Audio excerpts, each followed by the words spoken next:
11 elite mindsets to help you achieve success sooner the wealth strategy welcomes you. Dear readers, an ordinary person changes the results. An excellent person changes the causes. A true master changes the way they think. Stanford psychology professor Carol Dweck pointed out in her research on lifelong growth, the true difference between people is not talent nor effort, but mindset. The level of your thinking ultimately defines the maximum height of your life. Here are 11 elite ways of thinking. If you nurture them, you'll succeed faster than most. 1. Adaptive thinking. A raindrop weighs about 50 times more than a mosquito. When falling, the force it exerts on a mosquito is similar to a bus crashing into a person. Yet during rainy days, mosquitoes survive effortlessly. Why? An American professor used high-speed cameras to capture how mosquitoes escape rain. When a droplet hits a mosquito's wings or legs, the mosquito tilts its body to follow the force of the droplet, letting it slide off. Their body, coated with a hydrophobic material similar to lotus leaves, allows them to shake off the water simply by stretching their wings and legs. Even when struck, they ride the droplet downward, then quickly adjust and separate to fly again. No matter how heavy the raindrop, mosquitoes survive because they continuously adapt to their environment. This perfectly supports Darwin's theory. It's not the strongest nor the smartest who survive, but those most responsive to change.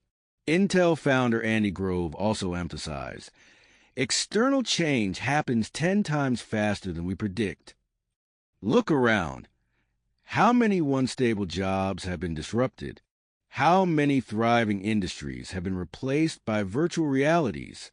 In a world of constant motion, if you want stability, you must embrace change faster than change itself. 2. Probabilistic thinking. During World War II, Columbia University researchers were tasked with studying aircraft damage. They observed that bullet holes were unevenly distributed across the planes that returned. Wings and fuselages were riddled, but engines seemed untouched. At first, it seemed logical to reinforce the most damaged areas. But mathematician Abraham Wald strongly objected. He explained, every part of the plane has an equal probability of being hit. If we see fewer bullet holes in the engines, it's because planes hit in the engine never made it back. Thus, they needed to reinforce the engine, not the wings. It's the same as noticing that more patients survive injuries to the legs and to the chest, not because legs are easy to injure, but because those with chest wounds often don't survive. Ordinary minds see the obvious. Masters notice what's missing. This is the power of probabilistic thinking, the ability to make smarter, more accurate decisions. Legendary investor Charlie Munger compared it to fishing. Rule number 1, fish where the fish are. Rule number 2, never forget rule number 1. Throughout life, we face 3 essential questions. What should we do? What should we avoid? What should we repeat? Probabilistic thinking helps us answer all 3. 3. Leverage thinking. In the 1970s, the British Library needed to relocate more than 13 million books from London to a new facility at St. Pancras. The estimated transportation cost? £3.5 million. If you were the library manager, what would you do? Negotiate cheaper labor? Cut transport costs?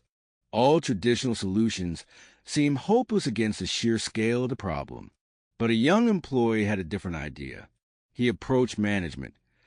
Give me £150,000 and I'll handle it. The next day, the British Library announced, starting today, all citizens are welcome to borrow books for free, with the request that books be returned directly to our new address. Result? Within a short time, 90% of the books have been moved, not by trucks, but by the public. This is the true strength of leverage thinking. Transform problem itself and make the impossible effortless. As the book The Left Brain Genius and the Right Brain Madman puts it, if thinking builds a wall, then the world lies on the other side of that wall. Dead ends do not exist. The only true obstacle is rigid thinking. When facing a deadlock, try changing your perspective. You might just find a light at the end of the tunnel. 4. Four-dimensional thinking. Michael Simmons, a best-selling author, spent 5 years studying self-made billionaires. He discovered that outstanding founders often share one thing in common: four-dimensional thinking. While most people are trapped in narrow, one-dimensional viewpoints, only seeing immediate results, elite entrepreneurs think across hundreds of years. One-dimensional thinkers focus only on their current profession. Four-dimensional thinkers view from past to future, across time and disciplines. One-dimensional thinkers chase short-term rewards. Four-dimensional thinkers invest for long-term growth. Jeff Bezos invested billions into experiments that might take 7 years to become profitable or might fail entirely. Warren Buffett famously only invests in companies he's willing to hold for decades. Masayoshi Son, founder of SoftBank, once sketched a mountain on paper. At the base, he drew a circle labeled reality. At the summit, another circle labeled ideal. He said to his team, "An ideal is like a lighthouse. When you have a clear vision, you stay patient, calm, and steadfast. Short-term victories won't blind you. Temporary failures won't scare you. Don't overestimate what can change in a year. Don't underestimate the transformation over 10 years. Always focus on doing the right thing. Time will reward you." 5. Upstream Thinking, a popular Chinese reality show, once interviewed top software engineers, asking, "What's the core challenge in your profession?" You might assume they answered, "Writing better code, mastering more languages." But they didn't. Instead, the unanimous answer was understanding user needs. One former Google executive shared a story. When tasked with improving ad conversion rates in China, the business team suggested, "Make the font bigger, use brighter colors." But instead of blindly following, the engineers asked, "What's the real goal?" They discovered users ignored top-page ads due to cluttered portal banners. By moving Google's ads lower on the page, into users' natural scroll path, conversion soared. Lesson: top engineers don't just code better. They think deeper, addressing root causes rather than surface-level symptoms. This is upstream thinking, also emphasized in McKinsey's problem-solving methods. 6. Lazy ant thinking. Researchers at Hokkaido University in Japan conducted an experiment with 3 groups of ants, each consisting of 30 ants, to observe how they divided their labor. They discovered that most ants were busy working, cleaning the nest, transporting food, and taking care of the young. However, a few ants appeared to be extremely lazy, merely wandering around idly while the others were hard at work. Biologists labeled these as the lazy ants and marked them for tracking. Surprisingly, when the main food source was cut off, the diligent ants panicked. Meanwhile, the previously lazy ants, those marked, quickly organized and led the colony to find a new food source. It turned out that these lazy ants weren't truly lazy. Instead, they conserved their energy, acting as backup scouts to explore when new resources were needed. This phenomenon became known as the lazy ant effect. Psychologist Jordan Peterson once designed a self-assessment test describing similar behavior in humans, spending a lot of time on easy tasks and feeling satisfied despite minimal achievements, procrastinating under the excuse of preparing carefully, looking busy but making no real progress, reading extensively without ever summarizing lessons or applying them. If you recognize yourself in these patterns, it's time for a change. As you work hard toward your goals, don't forget to occasionally lift your head and check your direction. Relentless hard work means little if you're charging headfirst in the wrong direction. 7. Environmental frame thinking. In the mid-19th century, psychologist Kurt Lewin introduced the theory of environmental framing. He explained that external environments come in two types: the geographical environment, the real physical world; the behavioral environment, how humans perceive the world. He shared this story. One winter night, a man on horseback approached an inn through a blinding snowstorm. Relieved to find shelter, he was welcomed by the innkeeper, who asked where he had come from. The man casually pointed outside. The innkeeper turned pale and said, "You just rode across Lake Constance." Upon hearing this, the man collapsed on the spot. In his mind, he thought he had merely crossed a snowy field, unaware that he had been galloping over a frozen lake. He felt no fear. Had he known the truth, he likely wouldn't have dared ride at all. Humans are deeply shaped by their environments. If you want to improve yourself, start by changing your surroundings. Want better focus? Create a distraction-free space. Want deeper knowledge? Remove shallow entertainment apps and replace them with classic books. Want a positive mindset? Distance yourself from negativity and spend more time in nature.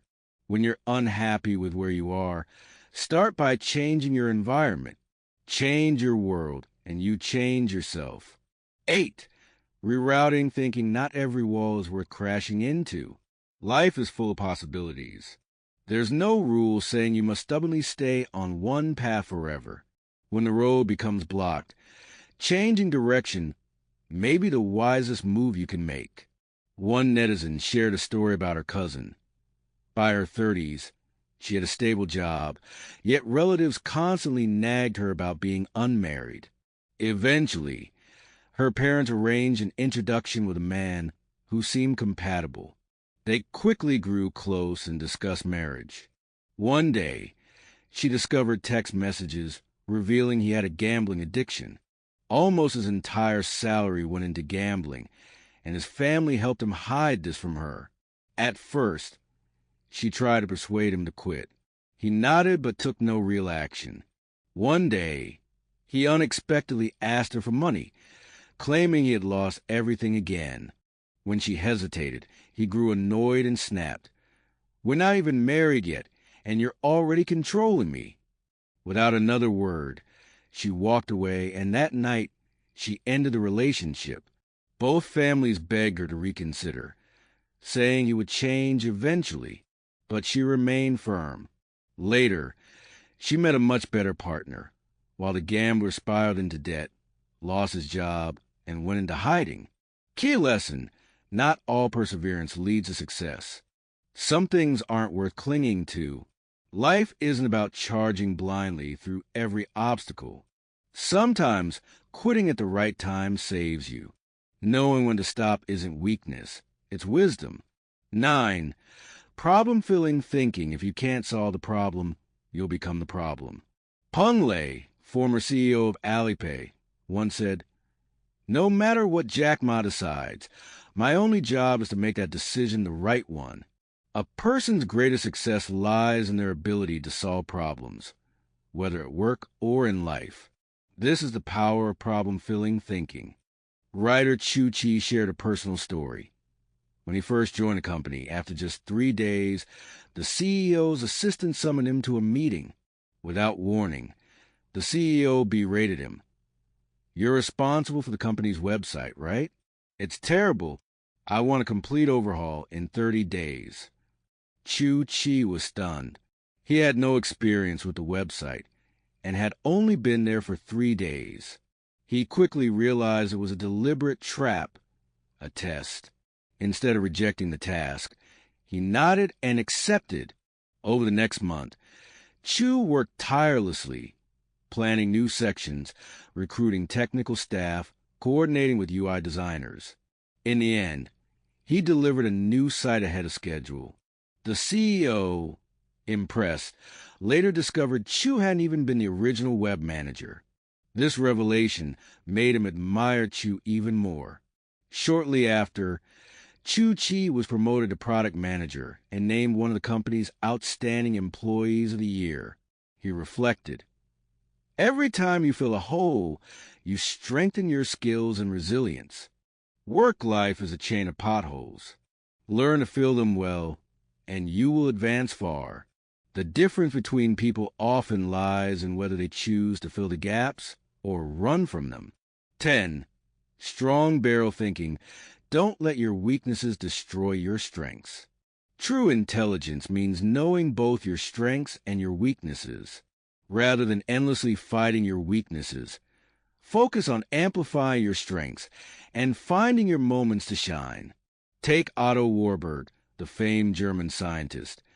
As a child, he was forced to study literature by his parents, but he had no passion for it. After a semester, his teacher told his parents, "He's diligent but too rigid. Even with perfect character, he won't succeed in literature." His parents then pushed him to study art. Again, teachers noted his paintings lacked natural talent and charisma. Repeated failures eroded Otto's confidence, until one day, a kind chemistry teacher encouraged him. "You have meticulous attention to detail and strong practical skills. Why not try chemistry?" That advice changed his life. Otto Warburg blossomed into one of the greatest chemists of his generation. In 1910, Otto Warburg won the Nobel Prize in Chemistry for his success in synthesizing artificial fragrances. As an ancient proverb says, every ruler has a short end and a long end. Human intellectual development is uneven. Each person has strengths and weaknesses. Our weaknesses can become obstacles that limit our growth. True intelligence lies in maximizing strengths while minimizing weaknesses. Only then can we pave a smoother, broader path for life. 11. The empty cup mindset. Sometimes restarting your life requires first emptying your mind. There's a story that circulated online. A young man, after a failed startup, blamed the times and his circumstances. Upon hearing his parents mention a wise Zen master at a local temple, he decided to visit. At first, a young monk greeted him, but the man, full of arrogance, sneered, "How could a mere junior monk be qualified to receive me?" Shortly after, the Zen master himself humbly welcomed him. As they sat down, the master began pouring tea. Even after the cup was full, he continued to pour, letting tea spill over. The young man, puzzled, asked, "Master, the cup is already full.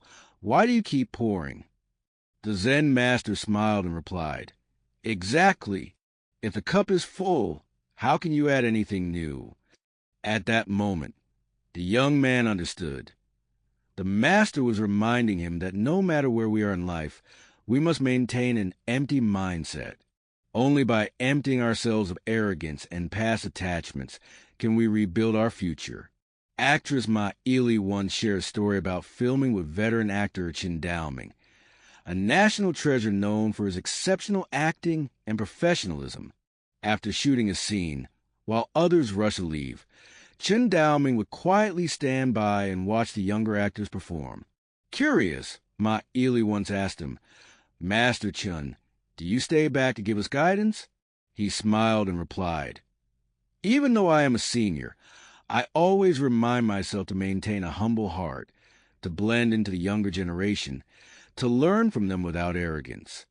Despite his fame, Chen Daoming embodied the spirit of the old saying, "Among any three people walking together, one can always be my teacher." It was through this empty cup mindset that his skills continued to deepen over the years. French novelist Émile Zola once said, "The true meaning of life lies in the endless exploration of the unknown and the continual expansion of knowledge." If a person stays trapped in the glory of past achievements, refusing to grow, they will never break through to new heights. The truly outstanding dare to erase their past, rebuild themselves, and create better versions of who they are. Zen master Bai Nian once said, "Your value and status in society are proportional to your irreplaceability." And where does irreplaceability come from? From an independent character and a unique way of thinking. Life is a journey of breaking mental limits. Academic degrees are the bronze medals. Skills are the silver medals. Connections are the gold medals, but mindset is the ace card. A correct way of thinking is far more important than hard work alone. Rerouting thinking helps you know when to stop and change direction. Problem-filling thinking strengthens your resilience and skills. Strong barrel thinking highlights and maximizes your strengths. Empty cup thinking allows you to start over, renewed and refreshed. As you move forward, may you cultivate these elite mindsets to live more harmoniously with the world. There's a saying, the level of success you achieve in this lifetime is determined by the model of thinking you adopt. The way you think shapes the paths you walk. If your thoughts can't reach a certain height, neither can your feet. The books you read, the journeys you embark on, the experiences you gain, the people you meet, all are stepping stones that sharpen and elevate your thinking. Keep refining yourself, polish your spirit, and one day you will break through your own limits and see a much greater world.